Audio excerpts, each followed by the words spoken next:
Hello बच्चों, welcome to ignite class. फिर से हम कौन सा सीरीज स्टार्ट किए थे?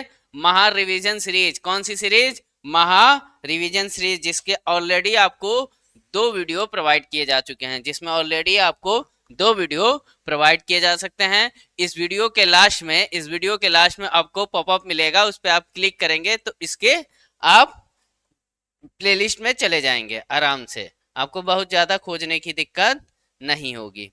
आइए हम चलते हैं अपने लास्ट वाले क्वेश्चन पे। लास्ट वाला हमारा क्वेश्चन क्या था? ये हमारा होमवर्क क्वेश्चन था। आप सभी बच्चे, जो भी बच्चे मुझे प्लेलिस्ट फॉलो कर रहे हैं मेरी, उन्हें ये याद होगा कि 40 क्वेश्चन ही जो है हमारा लास्ट क्वेश्चन था। क्या है 40 question? Consider a car moving along the straight horizontal road with a speed दिया हुआ है। स्पीड दिया है बेटा 72 kilometre per our. If the coefficient of friction की वैल्यू दी गई है 0.5, the shortest distance car can stop. Distance पूछा है एस, जिससे कार स्टॉप हो जाएगी। समझो बात को। एक जो है कार है, ये आपकी कार, ठीक, ये स्पीड से मूव कर रही है v is equal to 72 kilometre per hour से। अब देखो, the coefficient of friction between the tyre and the road इतना है, the shortest distance when the car is stop. अगर हम इस स्पीड से इस कार को छोड़ दे, ऐसे छोड़ दे, मतलब लगातार फोर्स ना लगाए, तो ये कार कितने दूर जाके रुक जाएगी? तो मान लिया यहाँ जाके रुक जाएगी, तो यहाँ पे वेलोसिटी क्या हो जाएगा? जीरो। यानी कि फाइनल वेलोसिटी क्या हो जाएगा? जीरो। कैसे सॉल्व होगा? बात है कि कैसे सॉल्व होगा, कैसे सॉल्व होगा। तो आपको पता है कि दो चीजें इसमें लागू होंगी। कौन कौन सी? पहला लागू होगा NLM, Newton law of motion. दूसरा लागू होगा स्टेट लाइन ऑफ मोशन। ये दो चैप्टर के कॉन्सेप्ट लगेंगे, बहुत धीरे धीरे हम समझेंगे। पहला क्या होगा? सर, यहाँ पे फ्रिक्शन है, यहाँ पे क्या है? फ्रिक्शन। पूरे सरफेस पे क्या है? फ्रिक्शन है। तो फ्रिक्शन फोर्स तो सर विरोध करता है, क्या करता है? अपोज करता है। क्या करता है बच्चों? अपोज करता है। फ्रिक्शन जो है किसी भी मोशन का क्या करता है? विरोध करता है। तो अगर गाड़ी इधर को जा रही है तो फ्रिक्शन जो है इधर को लगेगा। ओके, अच्छा, फ्रिक्शन इधर को लगेगा। आपको पता है mg तो नीचे की तरफ लगता है, mg नीचे की तरफ लगेगा। और नॉर्मल रिएक्शन फोर्स ऊपर की तरफ लग रहा है, ठीक। तो अब देखिए, जो नॉर्मल रिएक्शन है वो mg के बराबर है, और जो फ्रिक्शन की मैक्सिमम वैल्यू होती है वो म्यू इंटू एन होती है। जो बच्चे मुझसे फ्रिक्शन में पढ़े हैं वो ये मुझसे पढ़ चुके हैं कि फ्रिक्शन की मैक्सिमम वैल्यू क्या होती है? म्यू इंटू एन होती है। तो आपको फ्रिक्शन फोर्स यहाँ पे क्या हो जाएगा? फ्रिक्शन क्या आएगा sir? Friction is equal to आ जाएगा, म्यू की वैल्यू दी गई है 0.5। कितनी दिया है? 0.5। और एन की जगह आप लिखेंगे mg। एन की जगह क्या लिखेंगे? mg लिखेंगे। एन की तरह क्या लिखेंगे आप? mg लिखेंगे। ओके, ये तो आ गया आपको फ्रिक्शन फोर्स। ये आपका क्या आ गया बच्चा लोग? ये आ गया आपका फ्रिक्शन फोर्स, जो इधर रोकने की कोशिश कर रहा है। तो ये फ्रिक्शन फोर्स इधर रोकने की कोशिश कर रहा है, तो न्यूटन लॉ कहता है कि फोर्स इज इक्वल टू क्या होता है? m इंटू ए। तो ये जो F है और ये M है, ये दोनों बराबर हो जाएंगे, तो F is equal to friction. Next page पे चलेंगे हम। क्या आया हमारा जो न्यूटन लॉ का F is equal to M A है, और एक F है, ये है म्यू एम जी। ये दोनों आपस में क्या होंगे? बराबर। दोनों आपस में क्या होंगे? बराबर। तो M A is equal to क्या आ जाएगा? Mu M G. M A is equal to क्या आ जाएगा? Mu M G. तो एम से एम कट गया, तो ए इज इक्वल टू क्या आएगा? म्यू इंटू में जी, ये आपको याद रखना है। म्यू की वैल्यू है 0.5 और जी की वैल्यू है 10, तो ए इज इक्वल टू आ जाएगा 5। ए इज इक्वल टू क्या आ जाएगा 5 मीटर पर सेकेंड, 5 मीटर पर सेकेंड। अब यहाँ पे न्यूटन लॉ खत्म होता है। अब आता है एनएलएम का। एनएलएम कहता है, oh sorry, motion in straight line कहता है कि v इज इक्वल टू होता है v is equal to u plus A t. A की वैल्यू हमें मिल गई है, v है ये फाइनल वाला, ये है इनिशियल वाला। अब अभी आप देखे हैं यहाँ पर कि फाइनल वेलोसिटी तो जीरो हो रही है, इनिशियल 72 किलोमीटर है, 72 किलोमीटर है। इट मीन्स अगर मैं इस इनिशियल वेलोसिटी को जो 72 किलोमीटर पर आवर है इसको मीटर पर सेकेंड में बदलूं तो 72 इंटू में 5/18 कर दूंगा, तो ये हो जाएगा कितना 20 मीटर पर सेकेंड। वेलोसिटी कितनी आ जाएगी इनिशियल वाली, यानी कि u आप कर लीजिए, u is equal to 20 metre पर सेकेंड। तो v फाइनल जो है वो जीरो है। टाइम नहीं निकालना तो ये इक्वेशन क्यों यूज करेंगे, ये करेंगे ही नहीं हम, हमें तो दूरी निकालनी है, टाइम तो निकालना ही नहीं।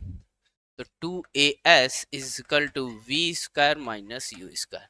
सर v हमारा जीरो है, u हमारा कितना है 20 मीटर पर सेकेंड है, और एक्सेलरेशन हमारा 5 मीटर पर सेकेंड स्क्वायर है, पर सेकेंड स्क्वायर है। तो बस s इज इक्वल टू क्या आ जाएगा वी स्क्वायर माइनस का यू स्क्वायर अपॉन में 2a।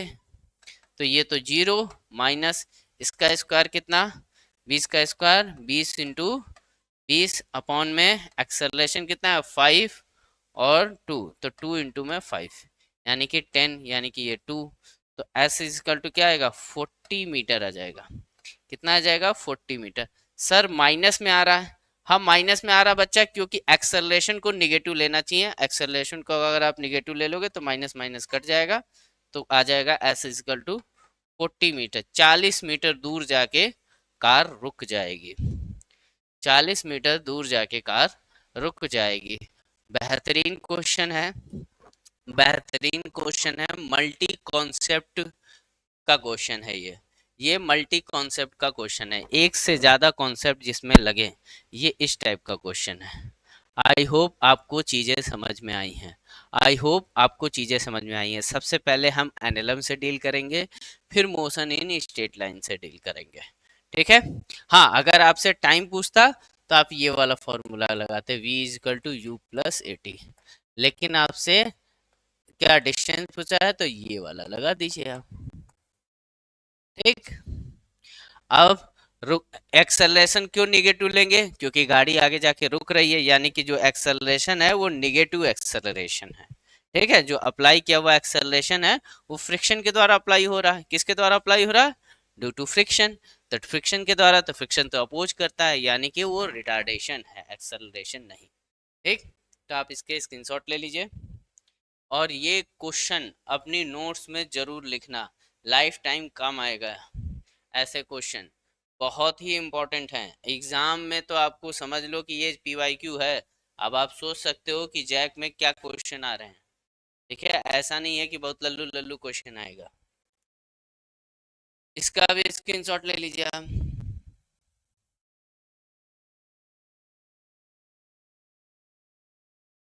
चलिए क्वेश्चन संख्या 41 क्या कहता है, क्वेश्चन संख्या 41 कहता है force of friction is, friction जो फोर्स है वो कैसा है, कंजर्वेटिव है नॉन कंजर्वेटिव है।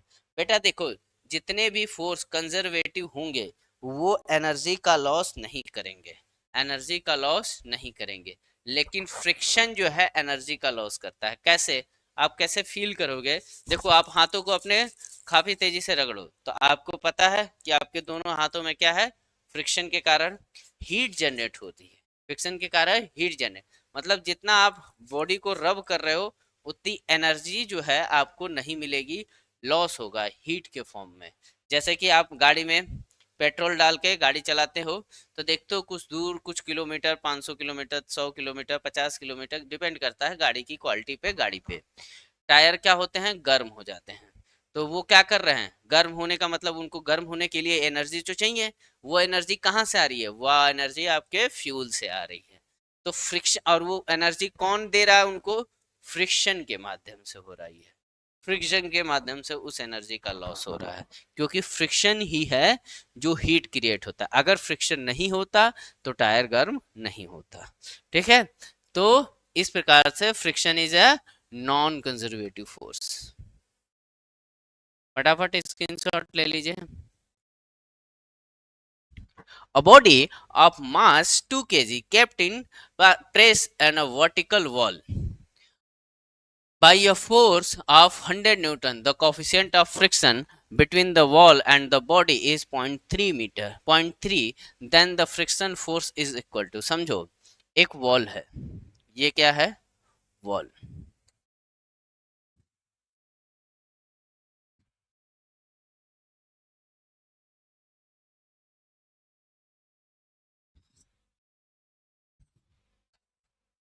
ये आपकी वॉल है, ठीक है।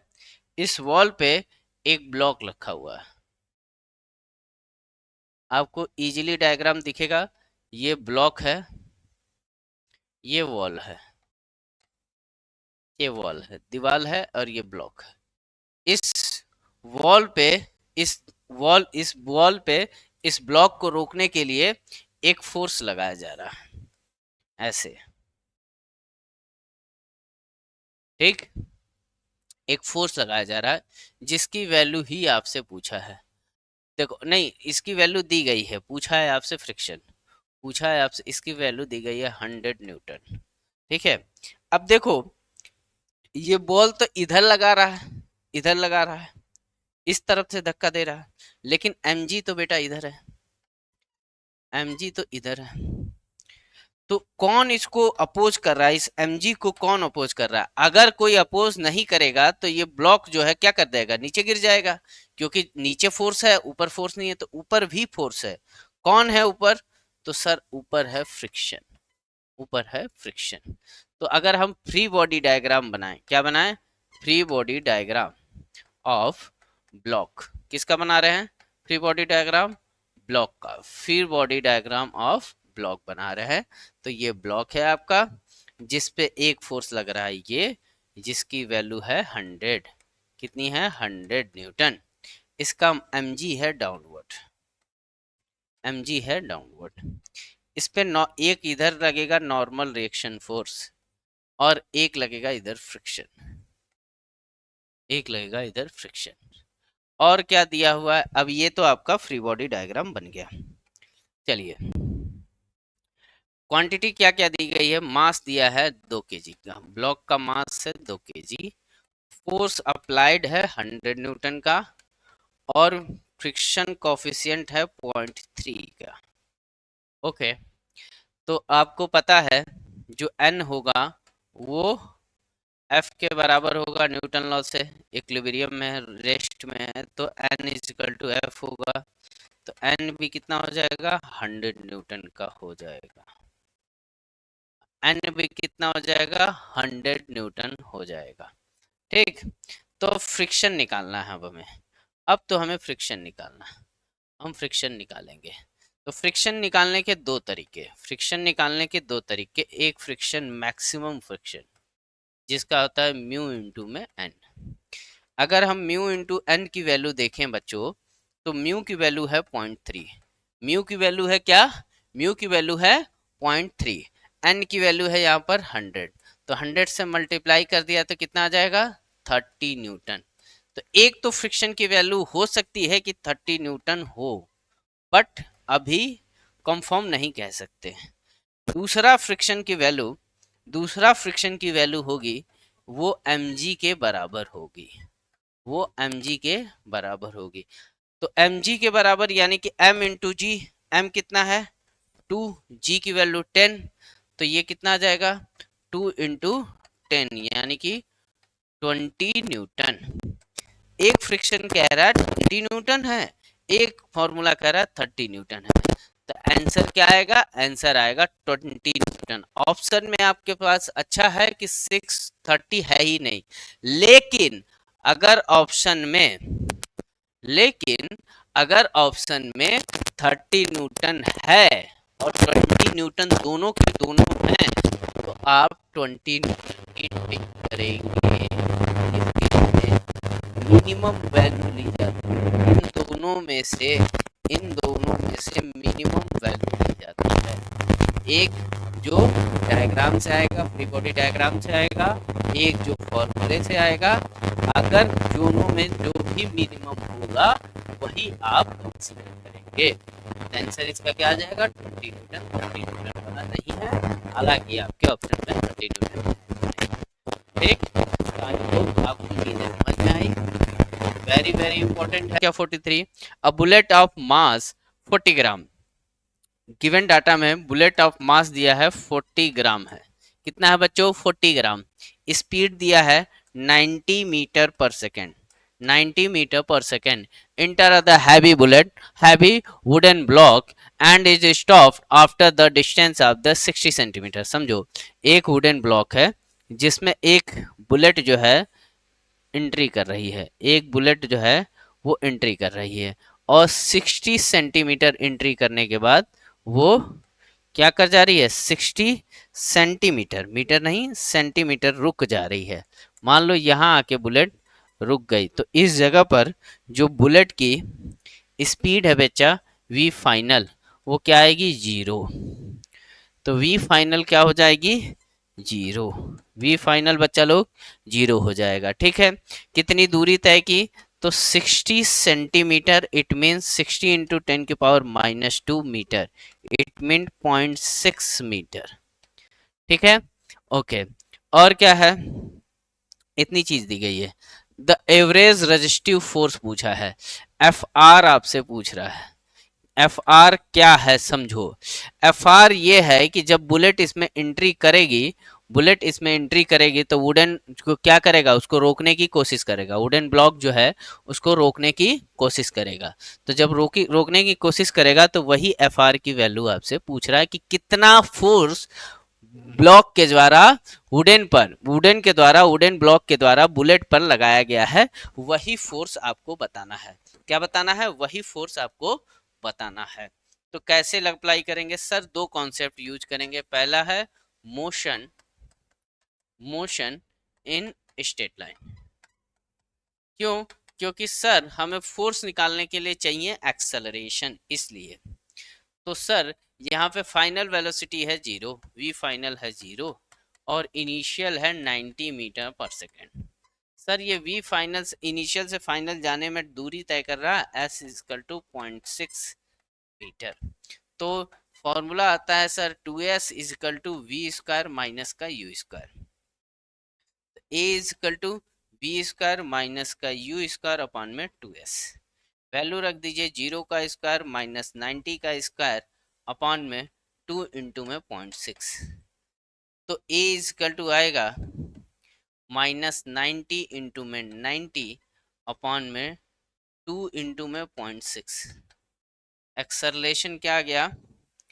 ए इजकल टू 90 इंटू 90 अपॉन में 2 इंटू में 0.6, वो भी माइनस का, मीटर पर सेकेंड स्क्वायर। अब सेकेंड कॉन्सेप्ट आपका आता है, सेकेंड कॉन्सेप्ट आता है एनएलएम का। किसका? एनएलएम का, न्यूटन लॉ ऑफ मोशन का।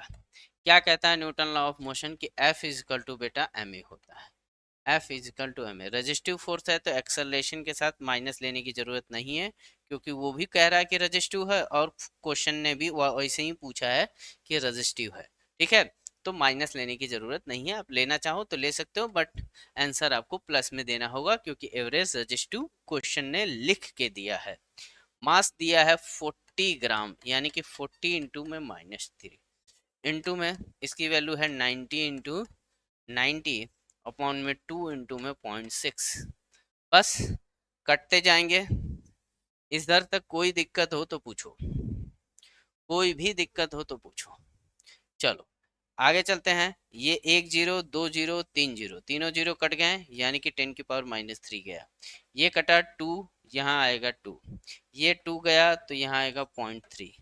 ये 0.3 गया तो यहाँ आएगा 30, तो F इजिकल टू आ जाएगा 30 इंटू में 9, यानी कि F इजिकल टू 270 न्यूटन। कितना आ जाएगा? 270 न्यूटन। कुछ नहीं है, बस एक्सेलरेशन निकालना है, उस एक्सेलरेशन को F is equal to M A में यूज कर लेना है। जो FR आएगा वो आएगा 270 न्यूटन का। ठीक है, वेरी इंपॉर्टेंट है, वेरी वेरी इंपॉर्टेंट क्वेश्चन है, वेरी वेरी इंपॉर्टेंट क्वेश्चन है। स्क्रीनशॉट लीजिए, घर पे 1 से 2 बार प्रैक्टिस कीजिए, आपको समझ में आएगा। न्यूटन सेकेंड लॉ क्या कहता है? न्यूटन सेकेंड लॉ कहता है कि जो फोर्स है, force is equal to change of momentum. क्या? Change of momentum with respect to time, यानी कि F is equal to dp by dt। ये होता है न्यूटन सेकेंड लॉ। ये है 44, वेरी इंपॉर्टेंट एग्जाम के लिए, तो ये इंपॉर्टेंट है, एग्जाम में आने की संभावना पूरी की पूरी है। चलो बच्चों, चलते हैं नेक्स्ट क्वेश्चन की तरफ। A constant retarding force, retarding force मतलब निगेटिव फोर्स है। आपको पता ही है कि रिटार्डिंग फोर्स क्या होता है? निगेटिव एक्सेलरेशन प्रोड्यूस करता है, जिसकी वैल्यू है 50 Newton. Apply at the body of मास, एक मास बॉडी है जिसकी मास है 10 kg, उस पर अप्लाई है। स्पीड दिया है, इनिशियल स्पीड 10 मीटर पर second. The body come to rest, मतलब फाइनल वेलोसिटी तो जीरो हो जा रही, क्योंकि रेस्ट में चला जा रहा ना, तो पूछ रहा टाइम बताओ, रेस्ट पहुंचने में टाइम बताओ। कुछ नहीं, फिर दो कॉन्सेप्ट लगेंगे। पहला कॉन्सेप्ट होगा न्यूटन लॉ ऑफ मोशन का, न्यूटन लॉ ऑफ मोशन। क्यों? क्योंकि हमारे पास फोर्स गिवन है और हमसे टाइम पूछ रहा है, तो फोर्स से डायरेक्ट हम टाइम नहीं निकाल सकते। क्या निकाल सकते हैं? फोर्स से हम डायरेक्ट टाइम नहीं निकाल सकते, या फिर अब निकाल भी सकते हैं, तो क्या कीजिए, force is equal to change of momentum with respect to time, ये वाला लगाना है तो ये लगा लो या ये लगा लो। ये कहता है F is equal to M A, तो F A इजकल टू क्या होगा? F by M. A is equal to minus का 50 अपॉन में 10, तो A इजकल टू माइनस का 5 मीटर पर सेकेंड। इसका एक्सेलरेशन हमारा रिटार्डिंग एक्सेलरेशन आया A इजकल टू -5 मीटर पर second square. Sir final velocity है 0, इनिशियल है 10, इनिशियल है 10 मीटर पर सेकेंड। तो सर टाइम आपसे पूछ रहा है, एक्सेलरेशन है आपका -5 मीटर पर सेकेंड। इसका बहुत आसान है, V F is equal to U plus AT लगा लीजिए, तो ये है 0, तो AT इजकल टू क्या आएगा? माइनस का u, तो T is equal to -u by a, तो ये -10 बटे में -5, यानी कि टाइम कितना लगा? 2 सेकेंड लगा। कितना टाइम लगा? 2 सेकेंड का लगा। टाइम कितने का लगा? 2 सेकेंड लगा। ठीक है बच्चों, टाइम कितना लगा? 2 सेकेंड लगा। ये कौन सा क्वेश्चन था? ये आपका 45 नंबर था। कितने नंबर था? 45। चलो नेक्स्ट क्वेश्चन की तरफ चलते हैं। एक सेकेंड,